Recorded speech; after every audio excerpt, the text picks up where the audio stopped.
Good morning, everyone. I hope we will have an interactive session, so please feel free to stop me at any time and ask your questions in Italian, English, or whatever you prefer.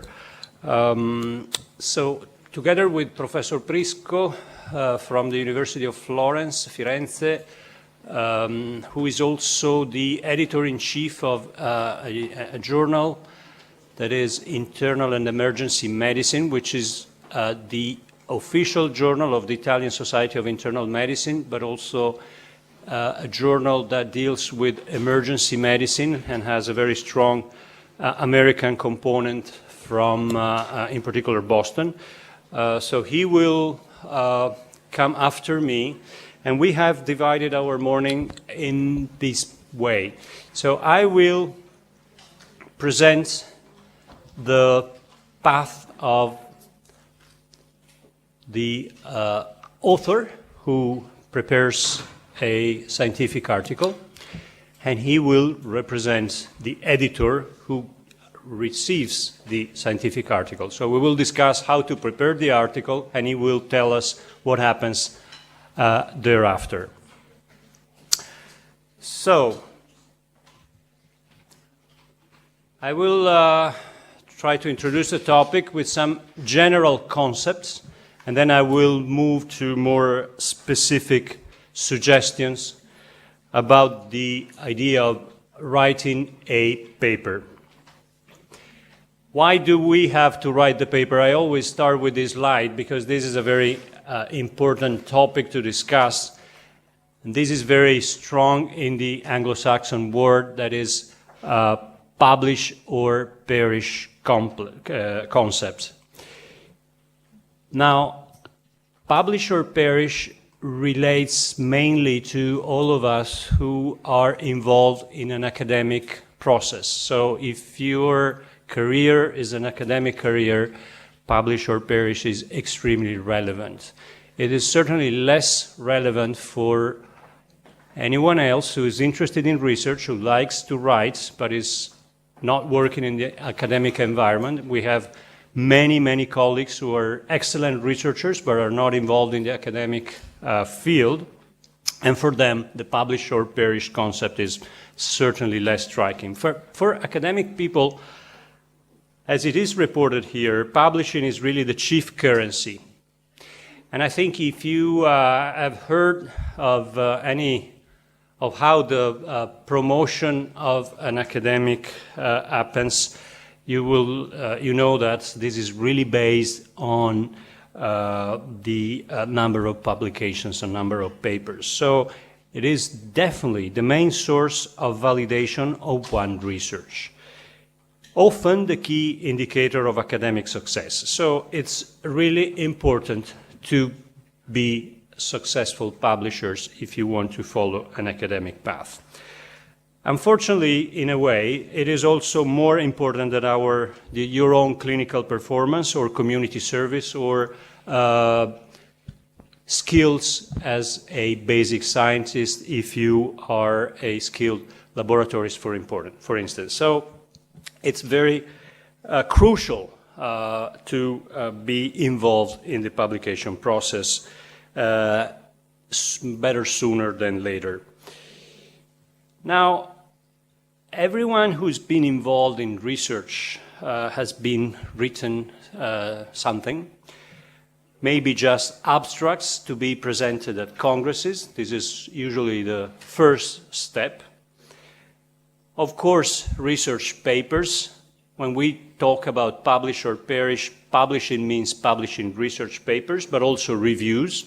And we can talk about narrative reviews, but also systematic reviews, meta-analysis, which of course are also important. Or you may have been involved in writing book chapters, books, and also very important, you have to learn to write grant applications because without money it's difficult to carry on research. But probably your very first experience with writing was your was your thesis defense when you graduated, and will be your next thesis if you are a PhD student or you are involved. So there are many situations in which you are involved with the writing process. There are many reasons why doctors or basic scientists write. And the first one, this was an interesting survey that was published many years ago, 25 years ago, but it was very interesting. Dissemination was the first choice. Career prospects, publish or perish again, was the first choice for 20%, so it was the second most common reason. Improved funding, and 8% selected as the first choice, ego, so that's also another reason for writing, and I think that's an interesting one. But most of all, career prospects, based on what I just mentioned, and dissemination. So you've been working on a project and you want your community to be aware of your results, and I think this is the most relevant one. So let's start writing. Let's start discuss about how to write a paper. And I will start with some very general comments, a little bit philosophical comments.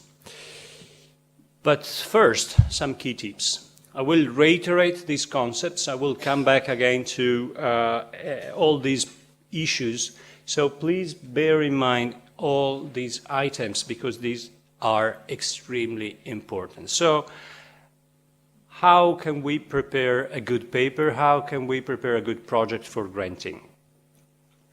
Well, first of all, you need to have a good idea, for sure. The idea needs to be sufficiently novel, so it's a matter of timing. You have to understand exactly where to go, and I'll come back on that just in a minute. To make sure that the idea is the right one, you have to know the literature very well. So a comprehensive review of the literature is crucial. And in fact, you will notice that some very successful authors start publishing a review of a topic, and then they will come up with the original article. So you start with a systematic review, which you can publish, or a narrative review, and this is the background for your next work. So first, you try to understand where to go, then you perform a very deep review of the literature. You may publish it, and then you start working on your, Wouldn't it be difficult for the new researcher or budding researcher to publish a review first and then go to the research? Well, I think you should try to follow both paths. But since you are forced to perform a review before, I mean, you have to be really aware of what's going on in your field. Sometimes the work you've done can be used for another publication. So your original project will be certainly the main one, but sometimes I can give you many examples of authors who have, in the end, published a relevant original paper. But before that, they may have published a meta-analysis, and the meta-analysis may have been published even better than the original paper and cited more. So I think it's a good way. I think we have to be prepared to speak. Going back to the publish or perish issue, I think we have to use all the work we do for our success purposes in terms, and it's also a matter of dissemination. So if you have spent months in studying a topic, you may be very useful for your colleagues if you do publish the results of your extensive research while you're working on the original project. So I think it's something that may go in parallel. It's not always the case, of course, but it's something you can keep in mind. Of course, you have to be methodologically prepared, so you have to produce strong data, you have to have a strong statistical support, we all know that nowadays, and you have to be prepared to write correctly, especially the discussion, which needs to be provoking in a way, but also able to recognize limitations. I will come back to all these points. To correctly write a paper, you need a good organization. You have to be well organized, you have to have few ideas but very clear. You need to know how to put your tables or figures. Many times tables or figures are way too complicated, absolutely not useful for the readers. The manuscript needs to have the right length. The first manuscript I wrote was about 10,000 words. It didn't work because it was way too long. I had so much to say, but that was not the way to go. And of course, you have to know the right audience.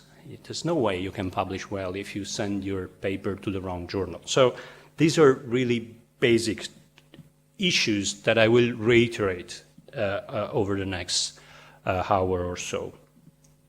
So first, you need a strategy. I think there are two things that you need to combine. One, a good strategy, and one, your technical skills that you need to develop. But the two need to go together. And I will quote, just to see how awake you are at this time of the morning, I will quote a sentence that I think it's important, and it's not related to research, but I think we can translate it into research. It says, perception is strong and sight weak. In strategy, it is important to see distant things. So this is having the good idea, understanding the timing for the topic you want to choose. So you have to be able to see that you will finish your work in 2 years, 3 years. You have to understand that your work will be timely in 2-3 years.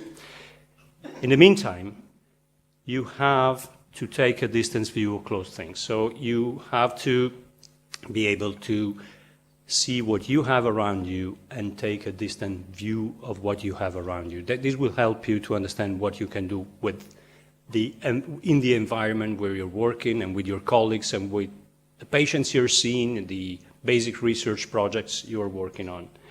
Do you know who wrote these lines? Famous researcher, famous philosopher? Anyone? Well, samurai. So it doesn't really apply to research, although apparently he wrote a fantastic book about the art of samurai. But see, these concepts can be applied everywhere. So having a strategy is useful for anything you do. Another sentence, strategy without tactics is the slowest route to victory. Tactics, we can say for research, technical skills and ability to involve your colleagues, your statistical skills. But so if you're not sufficiently skilled, even if you have a good strategy, the path will be long. You may end up in a victory because you have a good strategy, but it will take more time. So you need technical skills, which are our tactics. Technical skills alone are not sufficient without strategy. So you really need a strategy. So who said that? Wow. Yes. So enough of Asian military code. The last one. This is just an American author, and this is my last slide on that. Another point that I found extremely important to apply is the essence of strategy is also choosing what not to do.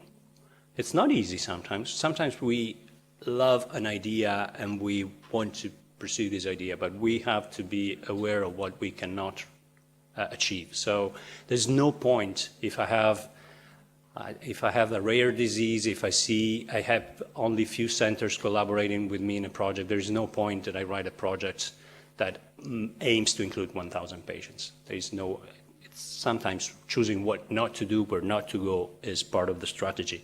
And in your career, even if you're very young, this will be extremely important because if you avoid wasting time in projects that will go nowhere, this will be extremely relevant for your success. Now, some other basic concepts that may be very easy to understand for all of you, but need to be highlighted. Sometimes colleagues start when they write a paper, but they have never written a protocol about this. If you want to write a good research paper, you should start writing a good scientific protocol. First, write your protocol. First, write your protocol. Exchange ideas with your peers and with your mentors. Try to see if this protocol really works. Try to refine your protocol.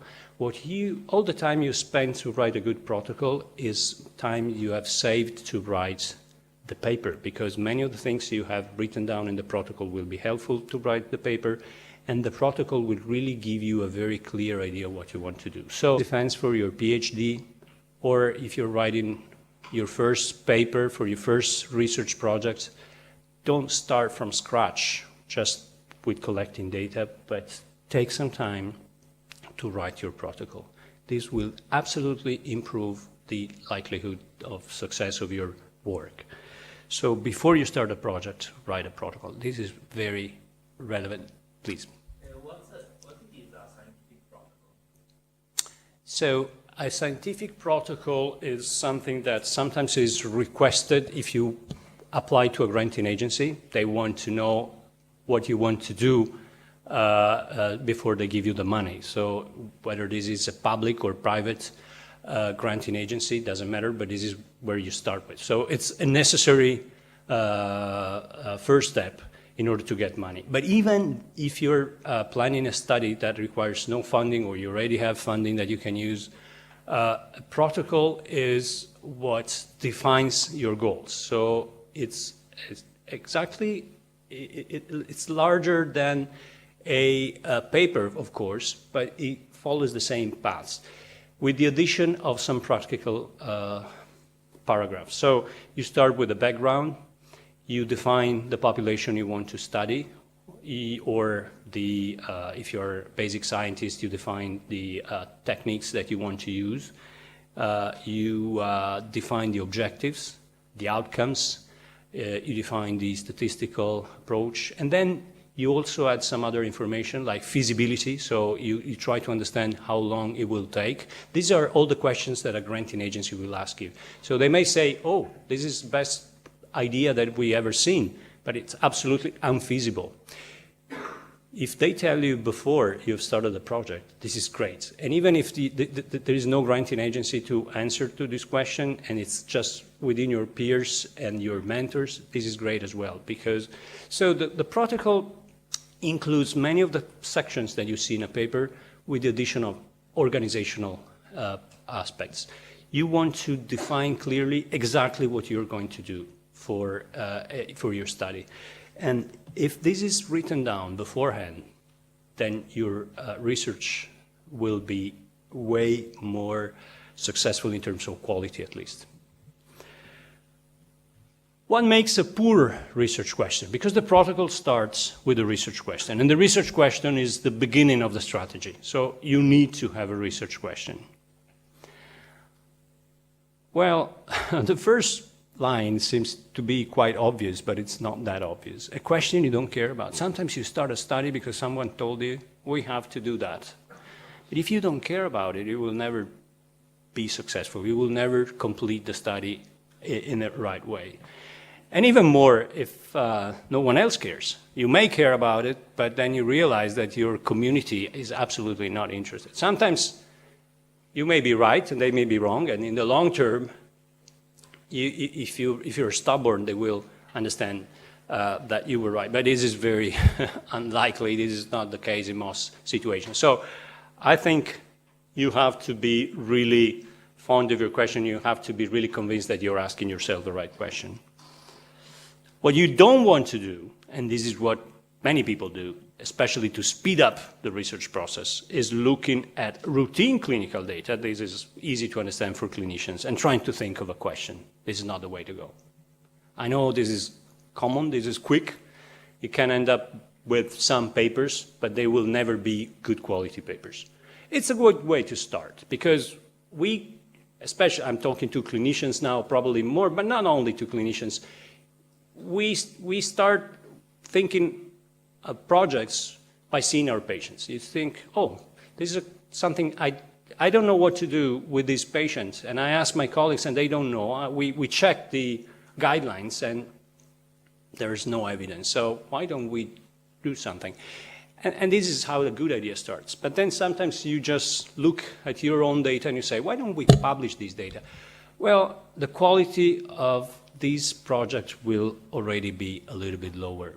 It may be a start, but this is not exactly the right way to start, because the records will be biased and confounded, so the quality of your observations will be intrinsically biased by the fact that this is observation, although some observational information may be useful. They may lack the information you need to answer your question reliably. So you may say, okay, let's say my charts, if patient A gets treatment B, what happens? But then you may have not collected what happens. So there is no information on the outcome, or if there is information on the outcome, it's not sufficiently well collected. It can be a start, but even if you want to run an observational study, start with the protocol and then follow the observation. This will help you to collect more data that you want to collect. The worst thing you can do is the so-called fishing expedition. Have you ever heard fishing for p-values? Fishing for p-values is a common sport. You can go fishing in a pond, you can go fishing in a river, you can go fishing in a lake, in a sea, or you can go fishing for p-values. It's easy.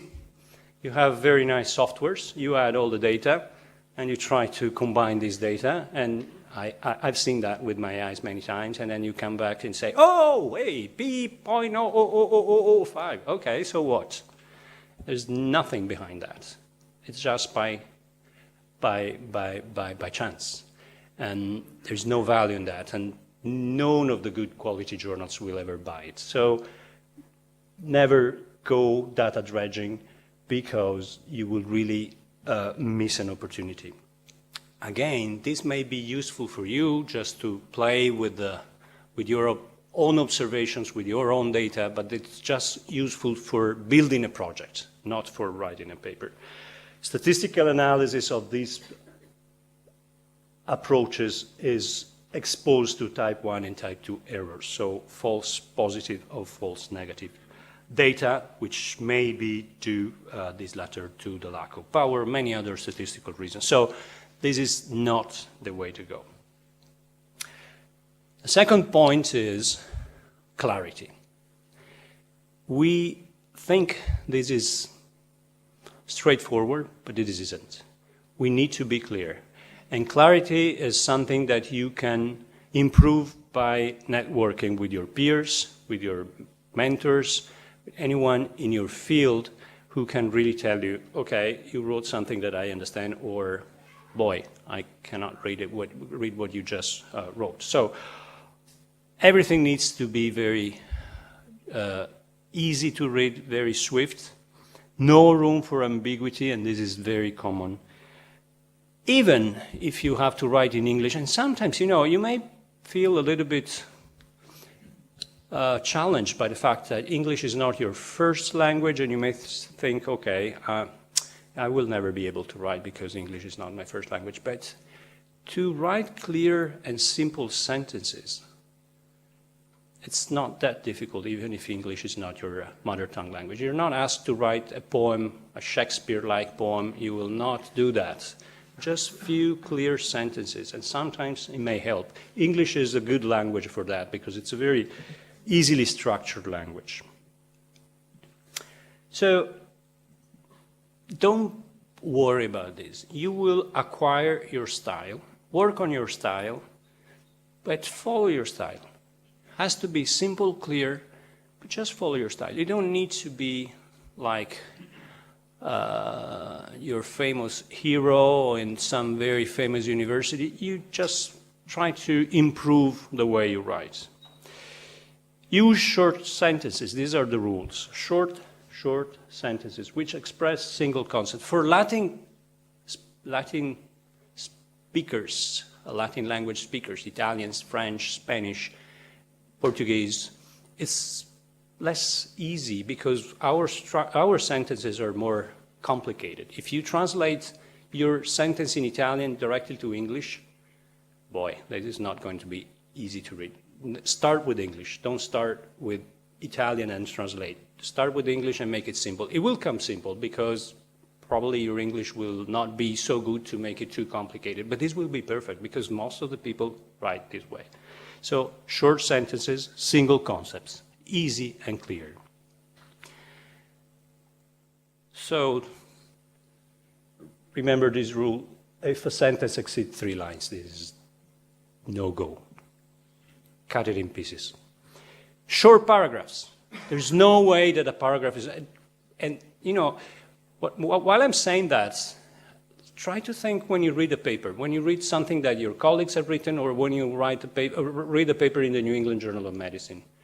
Try to think, how many long sentences, how many long paragraphs you see? Everything is short. Have you ever read an introduction of a paper in the New England Journal of Medicine? Only a few lines. It's not 3 pages, it's only a few lines. Just say what is necessary to say. Short paragraphs. Everything needs to be short and clear. Don't waste time.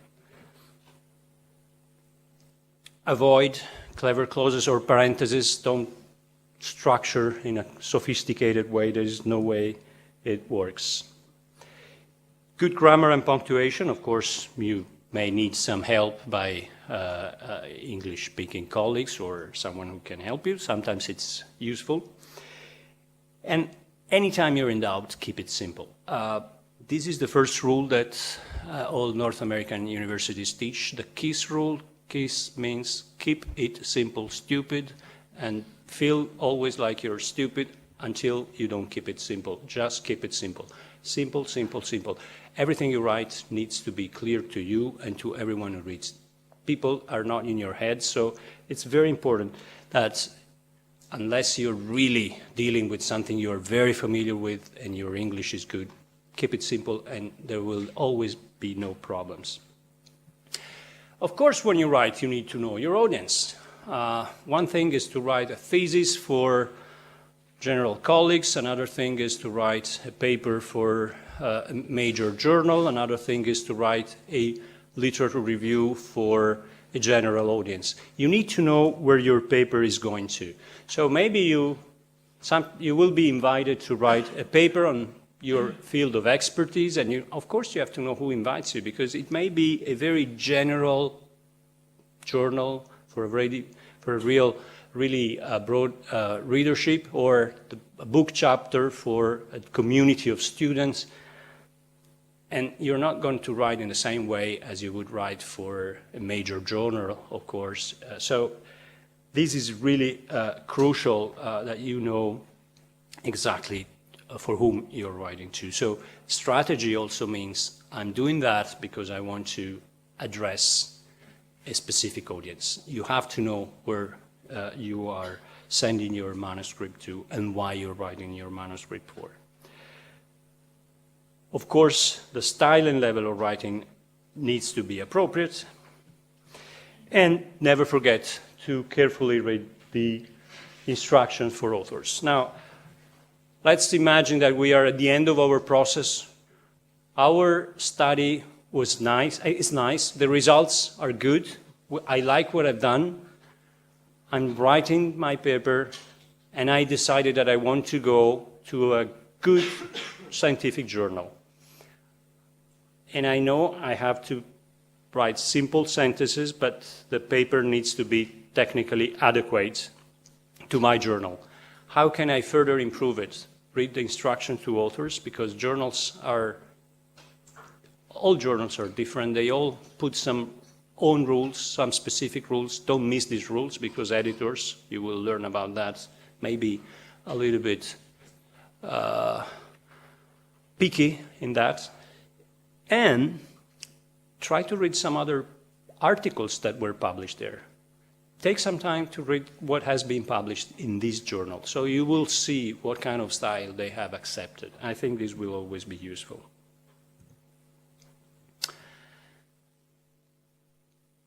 Strategy. Think about the structure of paragraphs. First sentence needs to set the stage. You have to start with a sentence that makes clear to the reader what he's going to read about, and think what you would be thinking as a reader. A general suggestion that I have in this sense is never be in rush when writing a paper. Take your time, write down your sentences. I'll come back to how to structure the paper, but let everything down for a couple of days and then come back and pretend you're not the writer, but you're a general reader, and try to think, am I understanding what was written? And most of the times you will feel quite awful because you're not really understanding well. So this will help you to go back and restructure. First sentence is easy, clear, but need to introduce. Everything short and direct. And of course, the flow needs to be logical. This is a problem. Sometimes there is no flow. There are several sentences that you see, they come out from your mind and you have so many things to say, but there is no flow. Always make sure that there is a correct flow. These are scientific papers. You're not telling a story, you want to show something. In a right way, you have to balance your words, of course. If you have a paper with 25 patients, even if your results are positives, you're not writing that you are showing that medicine will change, right? You have to say that your data may be suggesting something, but you have to show. You're not telling a story. The reader is not there to write a story. He's going to read a scientific paper. And of course, you have to tell the reader why your paper is interesting or significant. I always use this parallel. When you're promoting the results of your research, either in a congress or with the final scientific paper, in a way you're selling your product. That's what you have to do. So when you sell your product, you need to convince your colleagues that your product is good quality. So your message needs to be clear, easy to understand, but strong. And you have to be convinced. You know, sometimes, especially with junior colleagues, you tell them, okay, you have to be humble, you have to write the limitations, and then you read the manuscript, and in the end, the limitations are the strongest part of the manuscript, and it says, okay, my paper has so many limitations that my results are probably garbage. That's not exactly what you want to do. And you have to be convinced about your idea, your projects, and you have to sell it in a balanced way. Results. I will come back to all these parts more technically, but general concepts. When preparing to write your results, decide on the elements you wish to tell, and choose the subset of text, figures, and tables that most efficiently and concisely convey your message. What are the keywords here? Effective and concise. Concise, concise, concise. Short, simple, clear, effective. Something is effective when it's concise and clear. You don't need to describe everything. Sometimes you see you have a large database and you want to tell people about every single aspect of your work. You don't have to do that, because if you were the reader, you would be confused.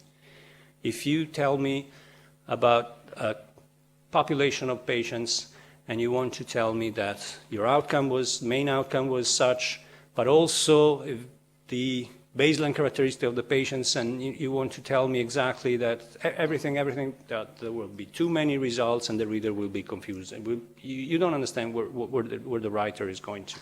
So be clear on what you want to say. And if you have nice results, you may have sub-studies. You may come up with a new paper publishing something additional, but don't put everything in your own paper. Don't be forced. Just focus on exactly what your main idea was, and be concise. Tables and figures are extremely useful because we don't like to read too much. What do you do when you look at a paper? I'll stop for a second. Tell me exactly what you search. Let's say that I'm coming to you and say, hey, in your own field, every one of you will have your own field. There is a very important paper that just came out today, and you're reading the paper. You have 10 minutes, because usually if you're reading a paper, you don't have all the day, unfortunately. We wish we could, but you have 10 minutes. What do you read? Abstract and discussion. Abstract and discussion, very good. And? Drafts are there. So are you okay with the results that are in the abstract, or do you need some more information? So you have the full paper. So the abstract gives you a general idea, and then the discussion gives you the opinion of the author. But what is missing in the middle? Figures and tables. If there is a large body of text dealing with results, you're not going to go through that because it's boring. Too many numbers in a text. But you want to have simple, clear tables and figures that convey the message. So you look at so tables and figures are extremely important, but they have to be constructed in a way. But see, we're thinking as readers what we would like to read, so when you write, it is exactly what you have to do, what people want to find in my paper.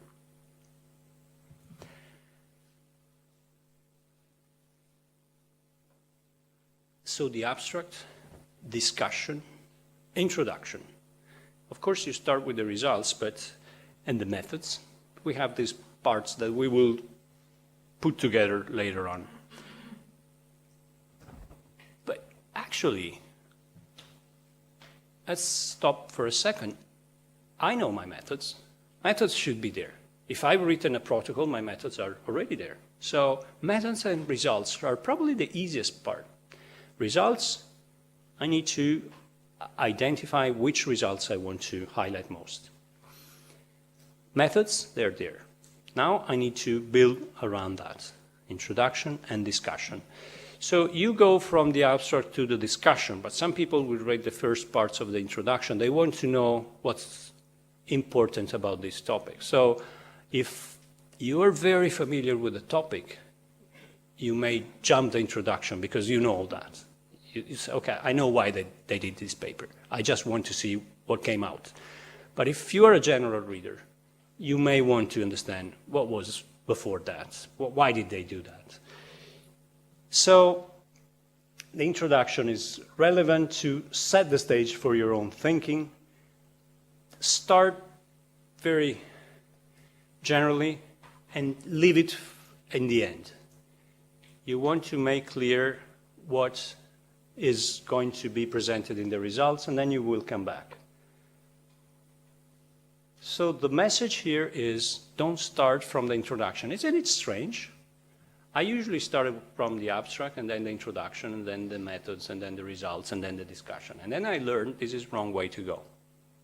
You start with your protocol, which is there, and then you start with the methods, which are already in the protocol. And if they are not in the protocol because you forgot to write a protocol, your methods are still in your mind because you know which patients you have enrolled, you know what statistics you have used, so methods and results.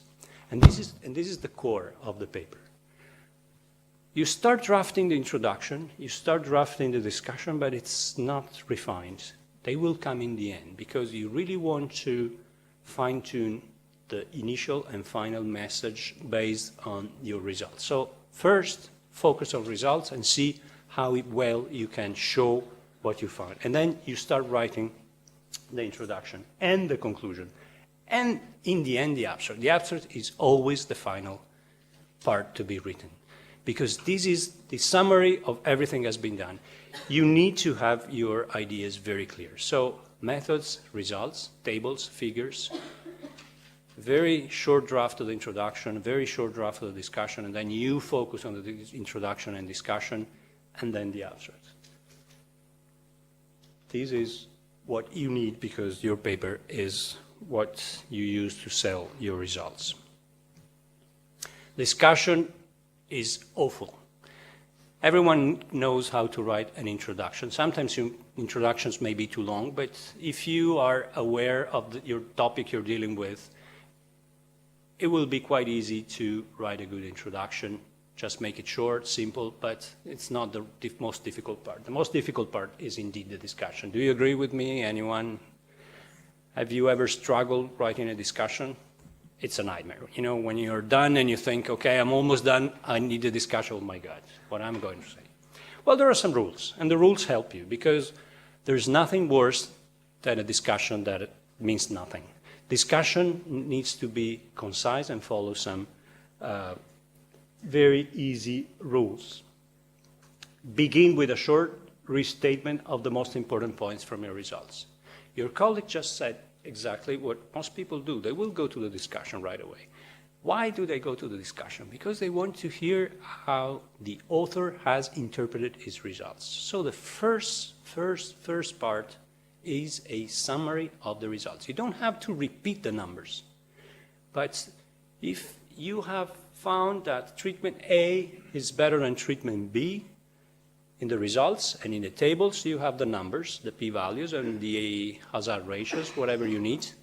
In the discussion, it will say, this study for the first time suggests that, or shows that, based on the power you have, treatment A is better than treatment B, and this was observed in particular in patients with blonde hairs and glasses, and a little bit less, but there were some side effects that we need to take into account. Short summary, that tells the story. And then you set up the ideas of how you want to interpret your results, because in the end, you have to be clear on how you interpret your results. And then you structure the abstract, and I will come back to how an abstract, the discussion, and I'll come back to you discussing how the discussion needs to be structured. So I now start going part by part. So I made some general comments, and now I will go through the entire manuscript. So my general comments, as a general introduction, we have a strategy, we have the skills, we have written a protocol, we have conducted our paper in the best way we could, our study, sorry, now we are ready to write the paper. So let's go back to all the sections and see how to correctly proceed. Well, everyone knows that you need a title. Title may sound boring. It's not boring. This is what people will find in PubMed, on PubMed or Embase or wherever you search. So if the title is attractive, then people will download your paper and they may cite it, which is extremely important. If your title is boring, no one will click on it. Then you have the authors. Not so easy as it may appear. And you have the abstract, which is the last part you write, but of course the first that people read. Introduction, methods, results, discussion, references. Of course, tables and figures. And then you go with the submission. Author listing. This is an issue. Very typical problem in many Italian universities. Authors are you, the real researcher, your boss, the friend of your boss, the friend of your friend. This is not the way to go. Authorship is something else.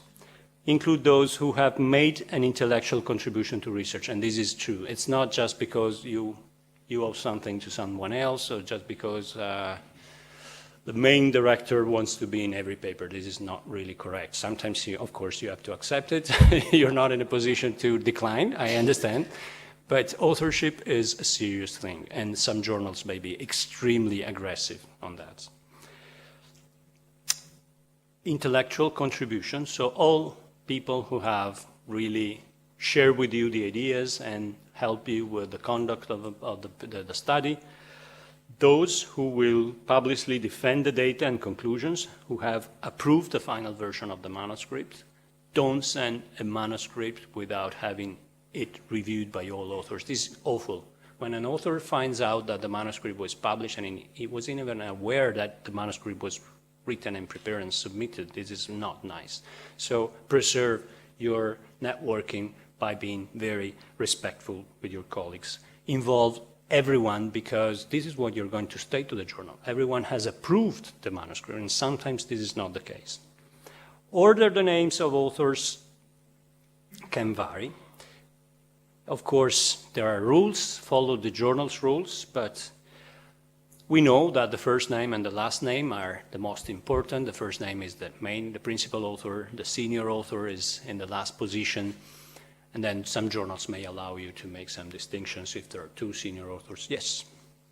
In your field of research, are there guidelines concerning the order of name of authors? It's not really a matter of field of research, but journal maybe. There are some general rules. I think Professor Prisco will address it as an editor, will tell us what he would ask. But in general, in principle, the order should reflect the fact that the first author is the leading author, not necessarily the corresponding author. The corresponding author may be someone else.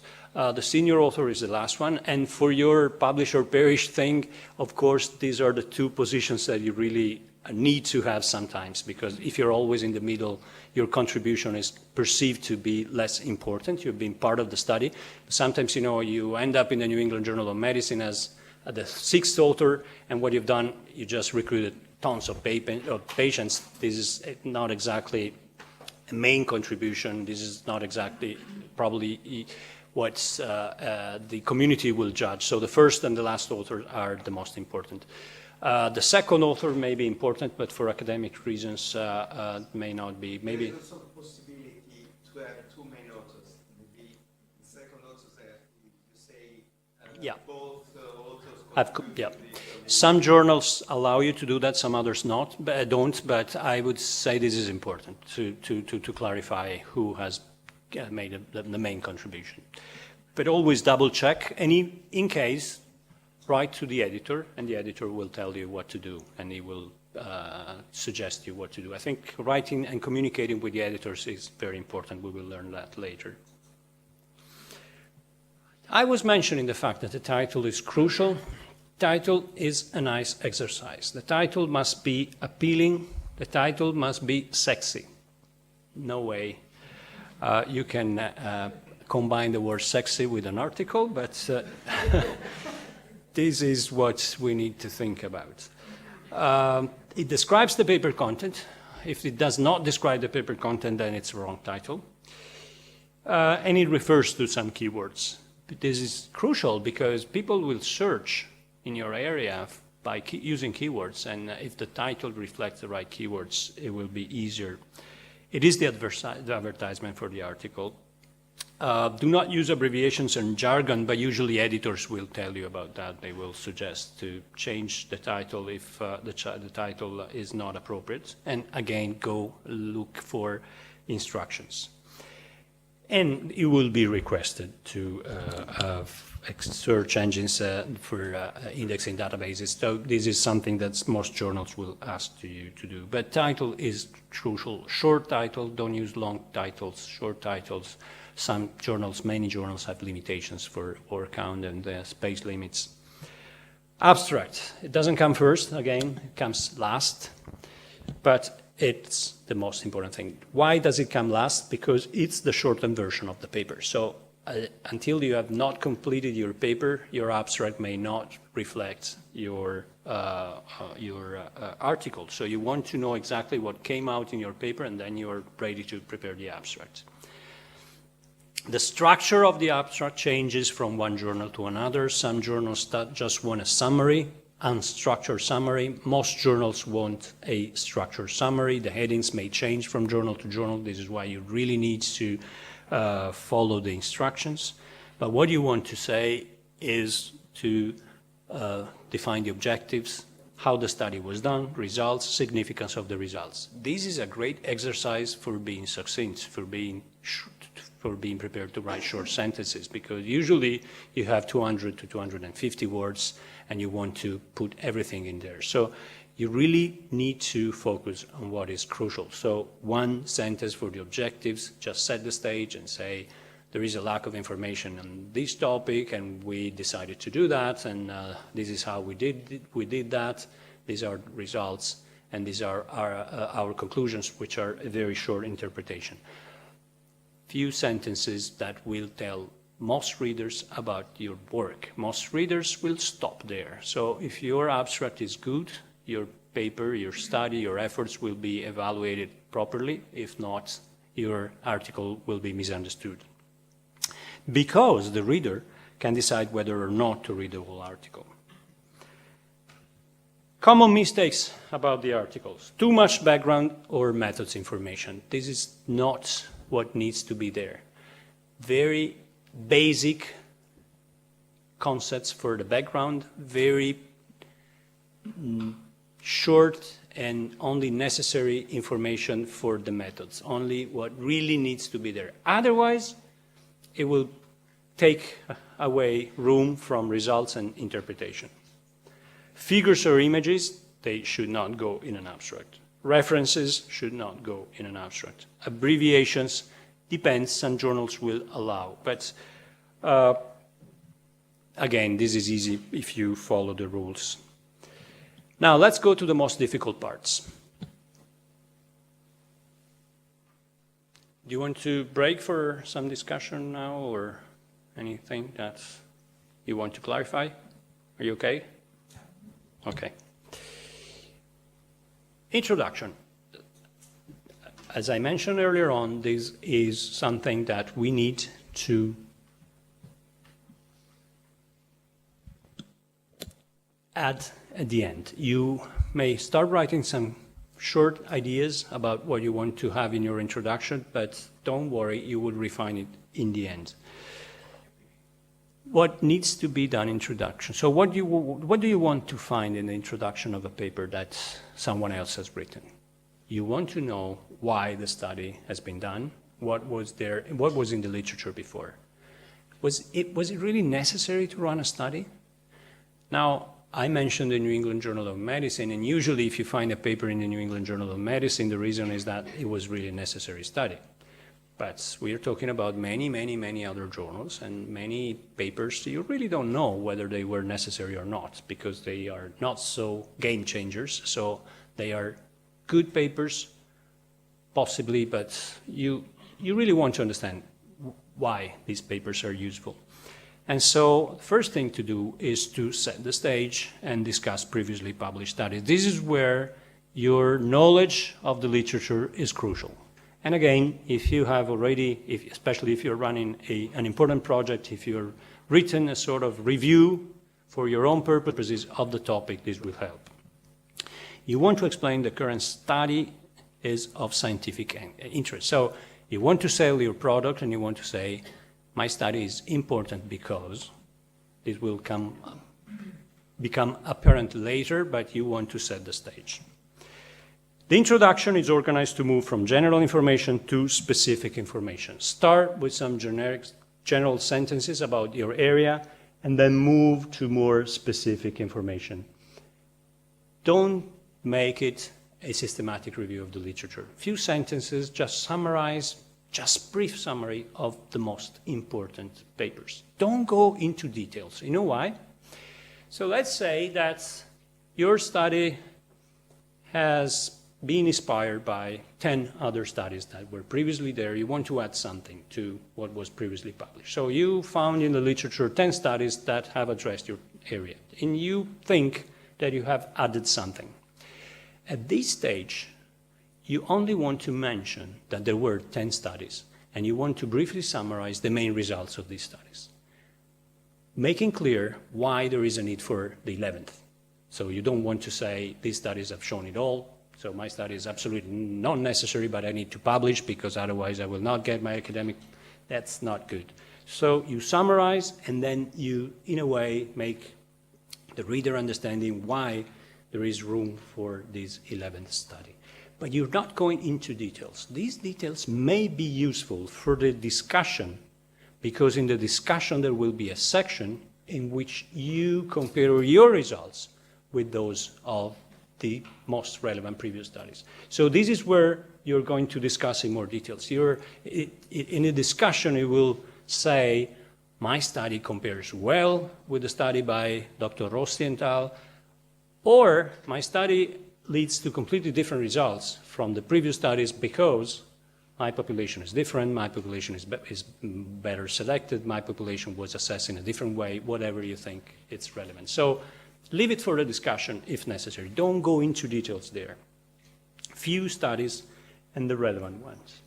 Last sentences of the introduction should be a statement of objectives. So general sentence at the beginning to set the stage, brief summary of what is existing in the literature, and then a link to your study. So try to make clear what were your objectives. So there were 10 studies before mine which suggested this and that, but because we're still uncertain about these or the studies led to conflicting results, then we wanted to or these studies were not clear. Let's say that these studies were clear, but in a very general population, there is no information on very elderly patients, and so we focused on the very elderly patients which were poorly represented in our studies. And so the objective of our study was to, and we aim to, and you state your hypothesis that provide a good transition to the method section. So 3 general paragraphs. One very introductory, one that summarized the existing literature without too many details, and the last one. So it's a short part. You don't need to be afraid by the introduction. You have to have in your mind these lines, and then you will, at the end, when the manuscript is almost ready, you will refine these. You just want to give a very introductory, that's the purpose, idea why you have done your study. Common mistakes. You don't want to give too much information. There's no need to put too much information there, or you don't want to give scant information because you want to set the stage. So if you tell me the story of something else, and then you say, I'm doing the study because such and such, I will say, why? I don't understand. So some information needs to be there. So not too much, but also enough information. Unclear purpose. Of course, the last part needs to be very clear. This is why we have decided to run this study to observe these things. If this is not clear, the study will not be well sold because you want to make clear why you have spent your time and possibly money to run a study. List. There is nothing to list. Just concept. You're telling a story that is made of short sentences. There are no lists to be included in an introduction. The structure may be clear. When you write, you probably remember that when you were at school, your Italian or Portuguese or whatever language was your mother tongue language, teacher told you how to write a composition in your language. Remember, there are some rules, or if you have been in contact with journalists, you know they have some rules to follow.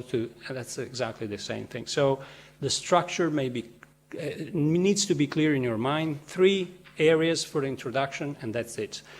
If you confuse it, if you make this flow difficult to understand, no one will understand your introduction, and this will be a problem.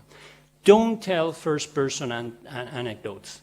Maybe nice sometimes to put in a sort of personal perspective, but refrain from that. Try not to say, my own experience, I have seen so many patients in my life, I've been so brave, that's not what you want to read in a paper. This is not really scientific. So be a little bit neutral.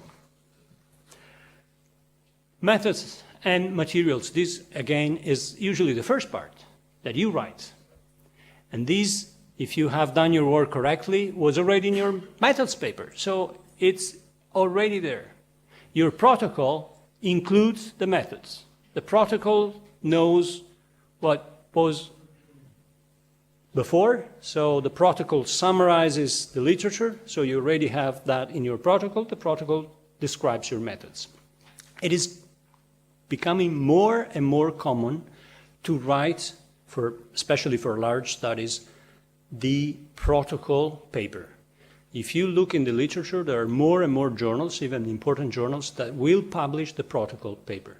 So you will find a paper now in the New England Journal of Medicine, in the Lancet, which will refer to its protocol paper published 3 years ago, 2 years ago, 4 years ago in another journal, which may be also a good journal, where just the protocol is there. This is for the sake of clarity. So everyone knows exactly what was done, and they can compare the protocol paper with the final manuscript. You're not going to publish for minor papers, but if you have your protocol, the methods are already written. So this is why having a protocol is extremely useful. All methodological details need to be there, and here you need to be very detailed. You have to be very specific. The reader wants exactly to know what has been done. If you're running a lab, your methodologies need to be clearly reported, the methods of your tests need to be clearly defined. If you're seeing patients the same, you want to know exactly which patients, what was measured, when, how, everything needs to be there. Is it getting too long? Probably. And if it's getting too long, it will ask to add an appendix that will go somewhere else that the readers can download to have more information. So explain how you studied the problem, identify the procedures you followed, and order this chronologically where possible. Make it simple and clear, but very important. We are talking about scientific papers, so methodology is crucial. Explain new methodology. If you're using a new technique, then you need to be very clear, otherwise they will kill you. Otherwise, name the method if you're using a method that was written by previously reported, and cite the previously published work. Include the frequency of observations. So if you're running a clinical study, for instance, say that the measurement of these blood samples were taken at baseline, and then after 1 month, and then after 3 months, and of course this has to be found in the results. Remember that everything you write there needs to be in the results as well, because if you say that you've done so many beautiful things and then in the results you don't find these things, or even worse, vice versa, you describe beautiful results, but there's no description in the methods, your paper is absolutely invalid. Be precise in describing measurements. You have to be very precise here. Common mistakes, too little information. This is the main issue that reviewers will find. There's no clear information about what was done. Repeated information from the introduction. Introduction was long, saying, oh, we decided to do that, and to do, what we've done was, and you described in the end of introduction all some methodological parts.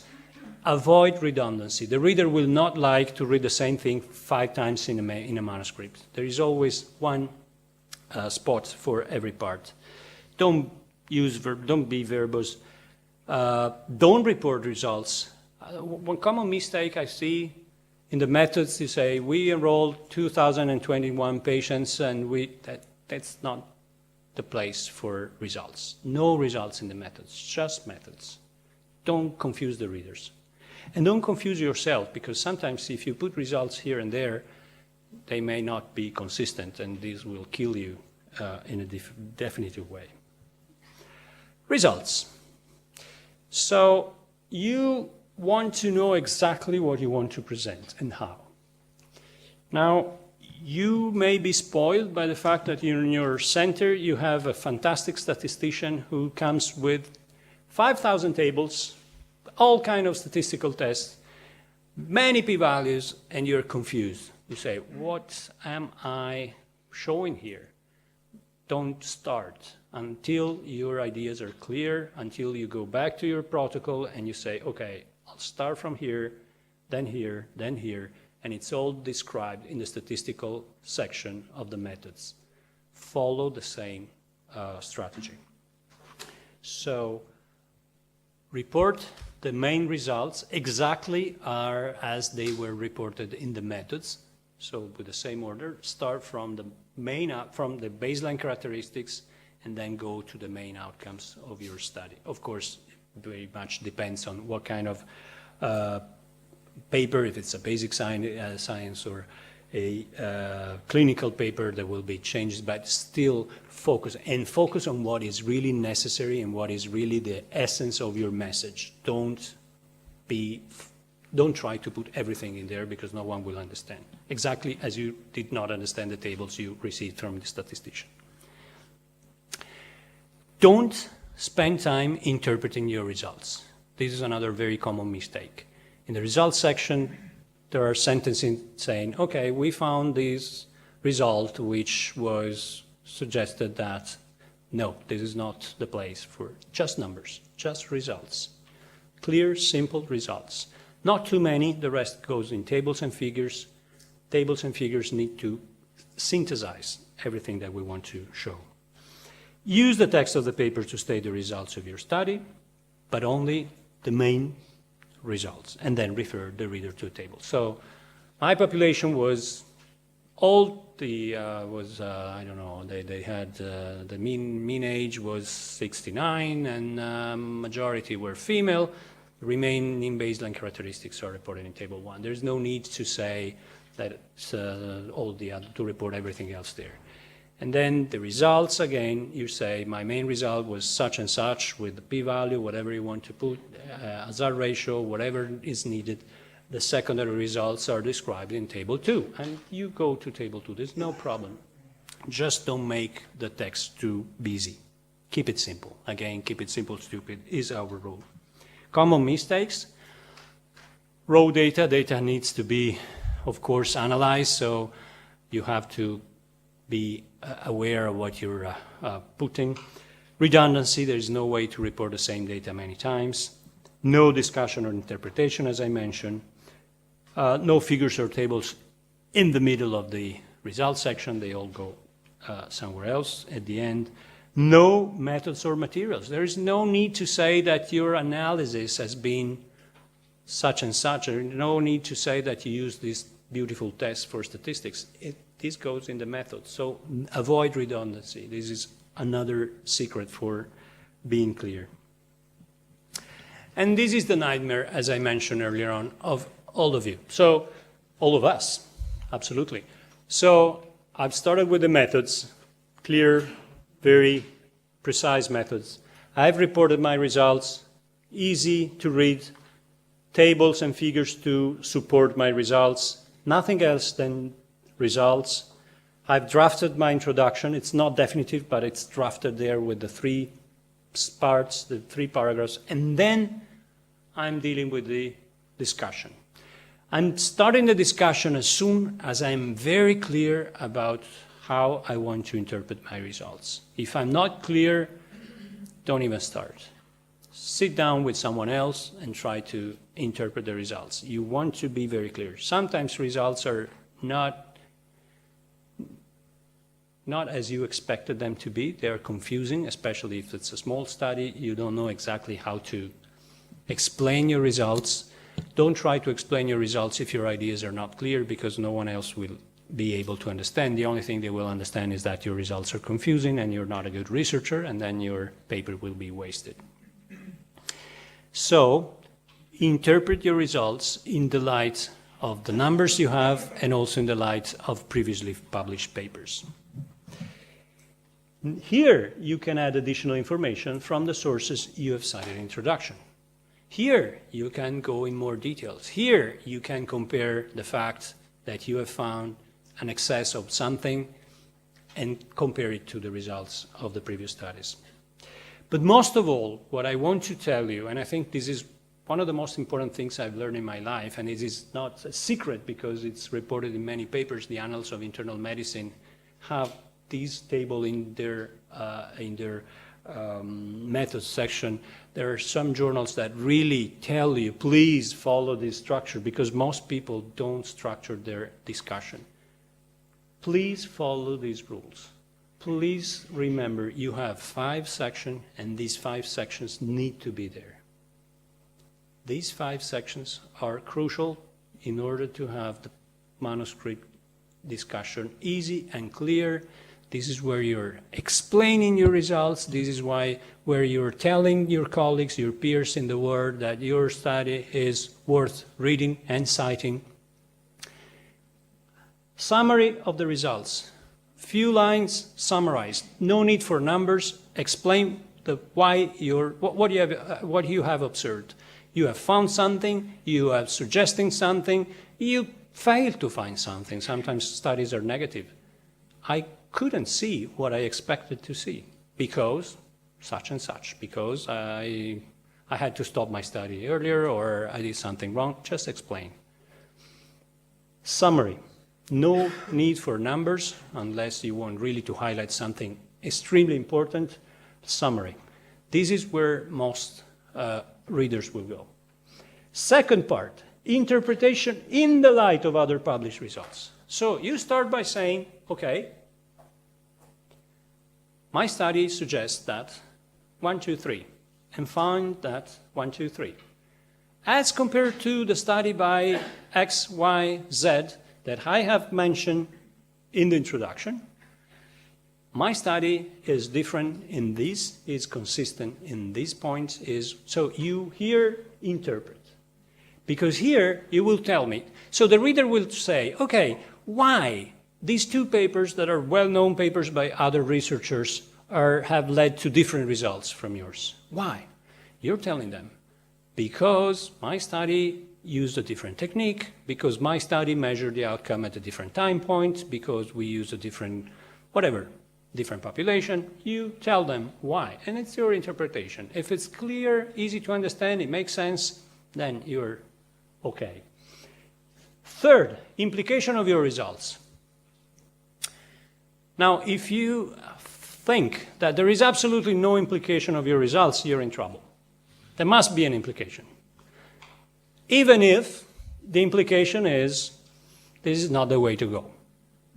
We failed to find a result because there are some issues here, and the new studies will need to address these problems and probably go in a different direction. This is an implication. Possibly the implication is, my results show that this methodology, this technique that I use in my lab works. It confirms the results of previous studies, so may be used in other labs, or suggests that the results of other studies can be applied to my population of patients with very different characteristics. Implications, future perspectives. What am I suggesting for the future? Is there a future? Hypothesis generated, practical aspects. Don't speculate, don't over-speculate, don't try to make stories that have nothing to do. Just stick with your results, don't go somewhere else, don't travel with your fantasy, start from your results and stay there. But interpret and suggest. The fourth part is as well crucial, it's as crucial, as the others, limitations. Be aware of your limitations. Report your limitations. All studies have limitations. Before, the reviewers will kill you by listing the limitations. The reviewer maybe doesn't want to kill you, but he has a work to do. He has to pick some limitations of your study. And so if he goes to the discussion and he finds that all limitations are well discussed, well, he will be more positive. So be the first to acknowledge your limitations, but in a correct way. Don't report the limitations and kill your paper. Don't say, my technology, well, was the worst one we can use, but it was cheap. My patients, I found only 5 patients. I were looking for 1,000. Disaster, complete disaster. Of course, you're not publishing 5, but it's just provocative. Don't stop with the limitation as a killer of your paper.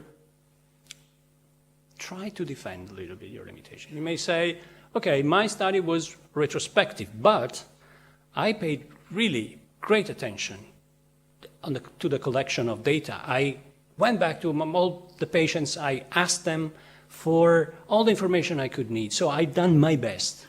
And you say, okay, this is a retrospective paper, it will not go into the New England Journal of Medicine, but it has been done properly. Or my method was probably not the best one, but we made all adjustments possible that have improved the quality. So you tell them that there are limitations, but you also say that something is positive there. Always find a way. Acknowledge but defend. I think this is important so that the reviewer can say, okay, that was fair. That was fair because it was a knowledge, and of course they're right. That's the best they could do here. And be a little bit defensive. You are selling your product again. And then the conclusions. The conclusions should not be too redundant. Don't say exactly what was written in the first lines. But in the conclusion, you should summarize the main results and say what's going to be done in the future. So there may be some redundancy, but try to make it more clear. And especially the conclusion is the other section that readers will read. So a very enthusiastic reader will go through all your papers. Some others will start from the abstract, look at the tables, first sentence of the discussion, last sentence of the discussion, that's it. So conclusions are important. I'm almost in 10, 15 minutes, then we can have a break. Discussion. Common result mistakes, I think I mentioned most of them. Don't repeat the results. Don't repeat the results. You don't need to repeat your results. The results are somewhere else. There is no need to tell me again that your patient were 80 years old and blah, blah, blah. Don't discuss new results. This is another common mistake. Okay, I went through the results, I went through the tables, this is what you presented me, and now in the discussion you're also telling me that you found such and such. Where the hell was that? I couldn't find it. It's reported only there. No, this is not good. It has to be in the results. Just discuss what was in the result. Don't add new results there. If you want to have these results, put them in the right place and then comment them.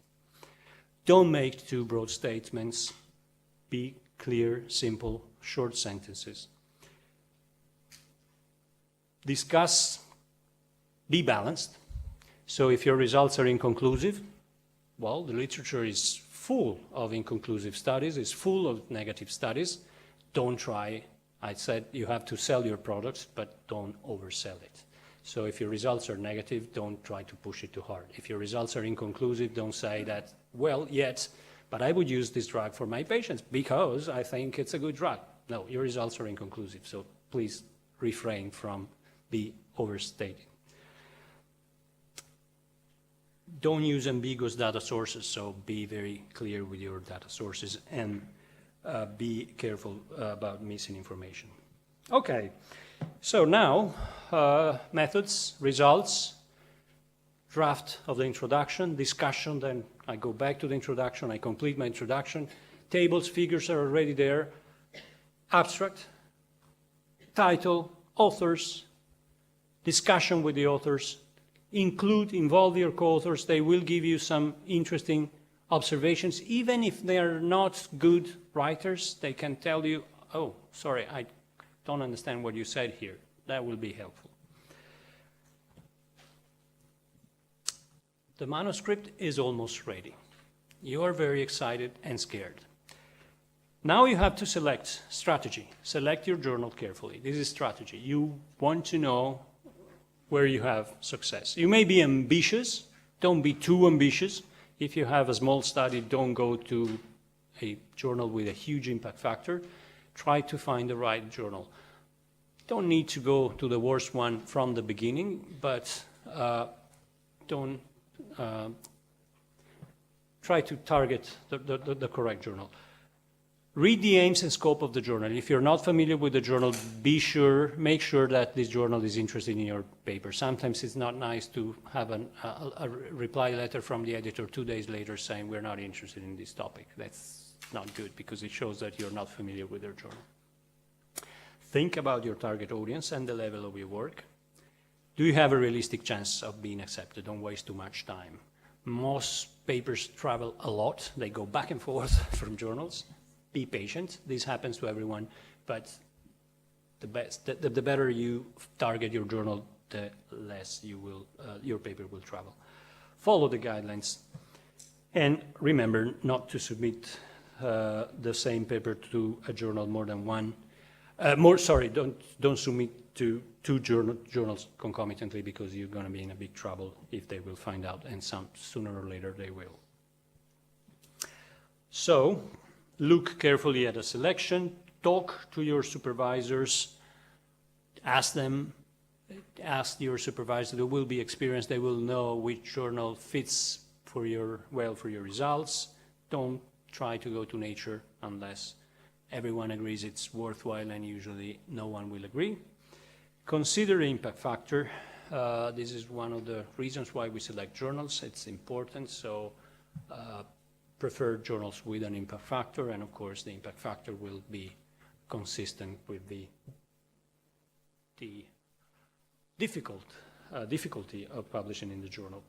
And of course the impact factor is a main measure, and Professor Prisco will tell us more about that. You know what the impact factor is.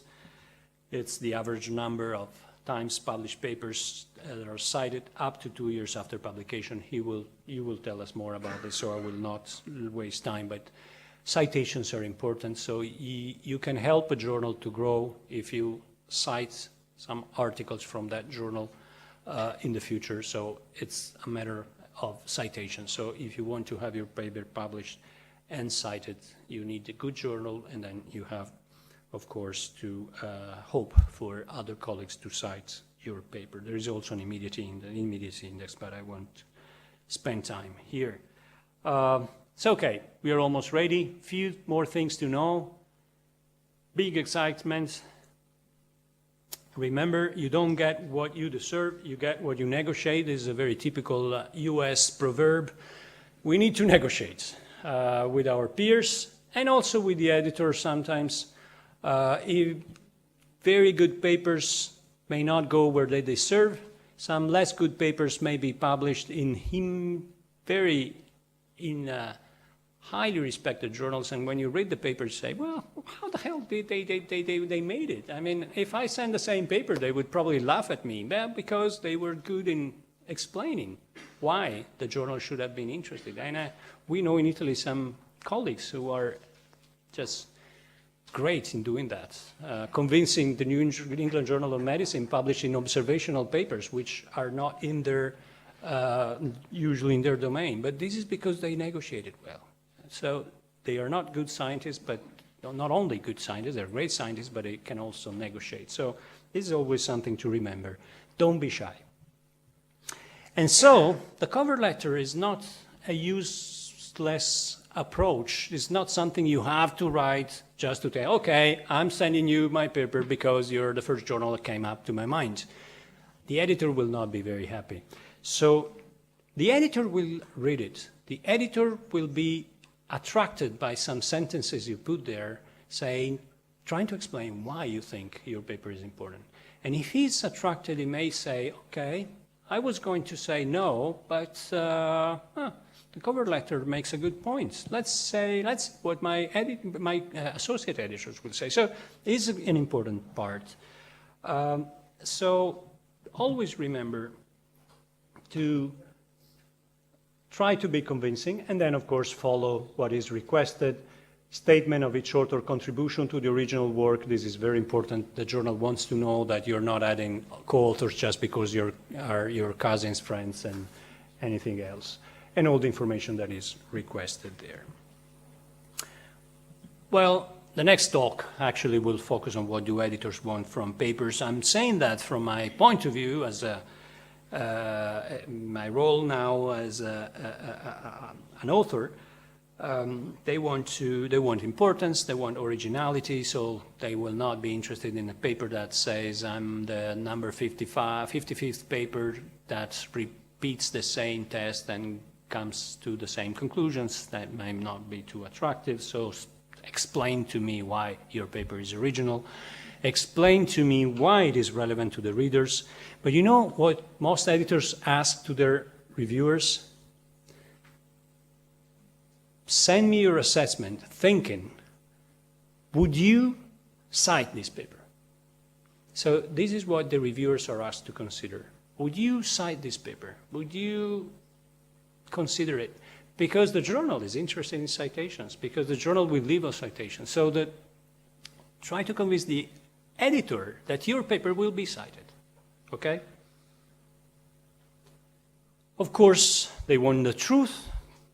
This is extremely important, and it's not so obvious. They want some excitement, they want the wow factor, so they want their journal to be cited because it has some original. So original, innovative research, this is what they want. Ensure that you have enough numbers to justify sound statistical conclusions. Of course, the more sound your statistical conclusions are, the better it is. And for larger studies, of course, focus on your main results. Don't put everything there. Just be really focused on your main goals. Now, very few words in conclusion about one thing that is extremely problematic for all researchers, which is research and publication misconduct. This is extremely important. Be always aware that you may be caught up in some misconduct, and so make sure that you're producing your paper, you're doing everything correctly in order to prevent that someone will call you for some misconduct. So you have to know how to write a paper, you know how to conduct research. Your research should be protocol driven. If you have a protocol, you want to send it to the editor saying, this was my protocol, this is my paper. They are exactly the same. They talk about the same things. This is very encouraging for an editor. Show that you had ethical approval when requested. This is extremely important. Don't forget to report it. They will ask you to you, but of course if it was not obtained, this may be a problem. Disclose conflicts of interest. Don't publish a paper without disclosing any conflict of interest you may have. This can be very badly perceived. Disclose previous publications on the same topic. If your paper may be perceived as a sort of duplication of previously published papers, explain why it is not. This is important. It's not nice to receive a letter saying, okay, you have already published the same thing. Why are you coming to me? Please be aware that you will never be accepted anymore because you're misconducting. So this is something you want to avoid. Receive approval by all contributors. I think Professor Prisco and I remember some very sad pages of journal history when a good paper was sent, the editor was about to accept, and then he received a letter from one of the co-authors saying, hey, I've not approved, I do not agree with this submission, and the paper had to be retired. And there are other papers that had been withdrawn because someone reading the papers found that the papers were not approved, or they were reporting other people's results. Submit to one journal at a time, as I mentioned, and assume research data audit. It's possible that someone will ask you your data for your database. So someone may say, okay, send me your database, let me check that everything is in place because I have some concerns about your results. Don't gift authorship. Don't give authorship to people who have not been involved. Avoid redundant publication. Avoid plagiarism. Plagiarism is a main issue for journals. Of course, fabrication of fake results, falsification. This happens all the time, everywhere in the world. It's not, there is no country that is free of these problems. And conflict of interest, of course. Conflict of interest is a main problem. If you have a conflict, just declare it. So if you have received money from a drug company to run the study, just say it. Because if you fail to mention it and someone reports it, that's not good. There's nothing wrong saying, okay, my study has been supported by the drug company X and Y, but do it. Don't make up data, of course. I think this is straightforward, and don't try to falsify. I would skip it because I'm sure you are very much aware. But plagiarism is a little bit more tricky because many journals now make very deep checks. They control with some instruments what you've written. They are able to find some overlap between previous papers and what you've written. And sometimes the paper comes back saying, okay, this section is exactly the same as the section written in another paper. Sometimes, especially if you're not English mother tongue, you take some sentences from other papers and you report it. Always remember, try to mix it up, to change a little bit, because otherwise, if you report exactly in the same way, the old paragraph, the old sentence, now journals are able to detect it, and that's no good. So always make changes, try to avoid. This is not what I would call as plagiarism because you have not copied the study, but even that is perceived as a misconduct. If you are quoting someone else's work, just cite it. If you're quoting someone else's faults, just say, this comes from the paper of, and of course don't report exactly the same word unless you're doing it, reporting in brackets, that's the sentence is exactly, just reference. Otherwise, the journals now will always find you guilty. Authorship, I mentioned that earlier on. A question that I always get is, can I publish this or is it going to be redundant? Can I publish a paper if I have presented my abstract at a conference 2 months ago? Of course you can. No. Why? No, it does not constitute redundancy. So it's not redundancy, of course you can. So my answer is, of course you can. I was confusing by this no. Data in conference abstracts can be published, of course. Same data, different journal. Is it redundant publication? Yes. Data on website. Is this redundant publication? Maybe. You have to state why these data were in the website. Were they in an open access journal? Yeah? Because that might be copyright issues. Yeah, exactly. Exactly. So double check if this is considered to be a website paper, because if there is a copyright, then and you can move around it by citing, by quoting.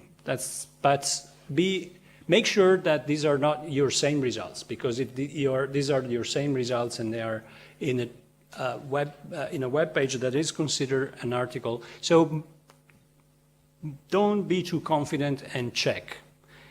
And this problem of data on website is becoming more and more common. Sometimes you send a brief report to a Congress and they publish it on the website, and your brief report is perceived as a paper, and you have to be aware of that, and you have to make sure that you're not risking to duplicate your results. And of course, you prefer to have your results published in an official journal. So be careful. Data included in review article. Yes, but the review article needs to come later. So if you're writing your review article and you're starting to put some data of your own, you cannot publish this data again. So if your review article reports your data, only if later. Expansion of published data set. Yes, of course, you have to mention that your main data were published in the journal XY in 1999, in 2018, and you're expanding. Here in this paper, I'm reporting additional data. So make it clear. Okay, now I'm done. So I'm there, the bold one, of course. And Professor Prisco and all the other journalists are waiting for us. So we are moving, and it's a long process, a lot of travel, a lot of, don't be discouraged. Some editors will send you nasty reviews, don't be discouraged. But use these nasty reviews to improve. Some reviewers are helpful, even if your paper is rejected. Some others are not that nice. Don't worry. That's the experience that everyone had in his life. Use all these suggestions to change. Refrain from sending exactly the same paper 10 times to different journals, ignoring reviewers' comments. Take reviewers' comments into account, because these are your peers. So this is where they failed.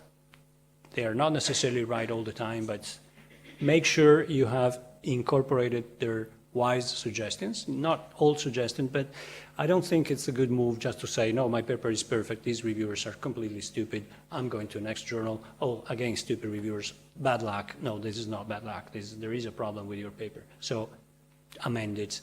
And sometimes good reviews, even if negative, are very helpful. And sometimes your paper may end up in even a better journal if you've done a good job.